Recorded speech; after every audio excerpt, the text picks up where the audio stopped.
আসসালামু আলাইকুম। ওয়ালাইকুম আসসালাম। কেমন আছেন? ইনশাআল্লাহ আলহামদুলিল্লাহ। বর্তমানে রোপা মৌসুমে কোন ধানের ভালো ফলন বোঝা যাচ্ছে? ভাই এটা হলো আপনার সন্না পাস। এটার মনকে 25 মন হারে নামে, বিঘায় 25 মন হারে নামে।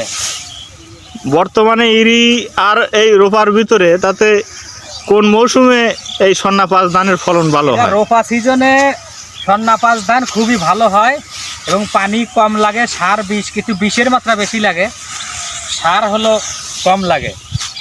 আর ইরির সিজনে হলো আপনি কাটারি বোক ধান, মিনিগেট এগুলো আবাদ করবেন, খুবই ভালো ফলন এবং দামেও খুবই চড়া। 1800-2000 টাকা মন।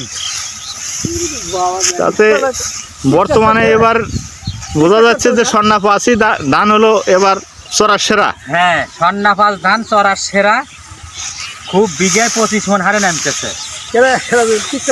তাতে খরচা কিরকম? 1 বিঘা জমি আবাদ করতে খরচা কিরকম আসে? 1 বিঘা জমি আবাদ করলে পরে মনে করেন 6000 টাকা লাগে। মোট 6000 টাকা হলেই 1 বিঘা ক্ষেত কৃষকের আবাদ করা হয়ে যায়। বিঘা প্রতি 6000 করে ধরলি হয়, সার বিষ কামলা তারপরে আপনার ট্রাক্টর খরচা মতো সব দিয়ে 6000 টাকা পড়ে। খরচা কম, ধানের ফলনটা হলো বেশি। হ্যাঁ, ধানের ফলন বেশি এবং ধানের দাম ভালো, যার কারণে কৃষকের মানে বাম্পার ফলন। দামের সস্তা বড়াই আত্মা মূল্য মাত্র আতের ভাই আছে, আতের ব্যাগ।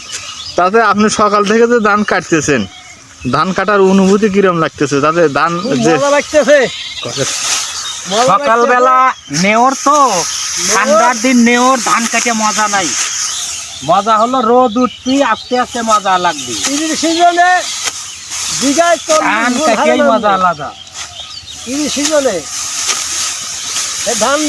এ ভাই ধান তো খুব কাটতেছেন সকাল থেকে। ভাই ধান কাটতে মজা লেগে গেল ভাই। খাওয়া দাওয়া কি করছেন নাকি? খাওয়া দাওয়া ইনশাল্লাহ করছি ভাই। খাওয়া দাওয়া টাকি মাছ ছানা, পেঁয়াজের ভর্তা দিয়া, পেঁয়াজের পাতা দিয়া টাকি মাছ ছানা করছিল, গরম ভাত, টাকি মাছ ভর্তা, খুব মজা। বুড়ি নাদা, খুব মজা। করল্লা ভাজি আর ডাউল।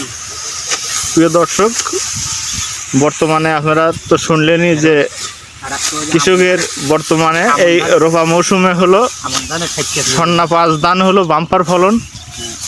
অবশ্যই রোপা মৌসুমে সন্না পাঁচ ধান গাড়বেন, আর ইরির মৌসুমে হলো কাটারি বোক অথবা মিনিগেট, অন্য ধান যেগুলো বর্তমানে বাজার ভালো, খাওয়া যায় ভালো, ওইগুলো আবাদ করবেন, বর্তমানে ভালো একটা ফলন পাবেন।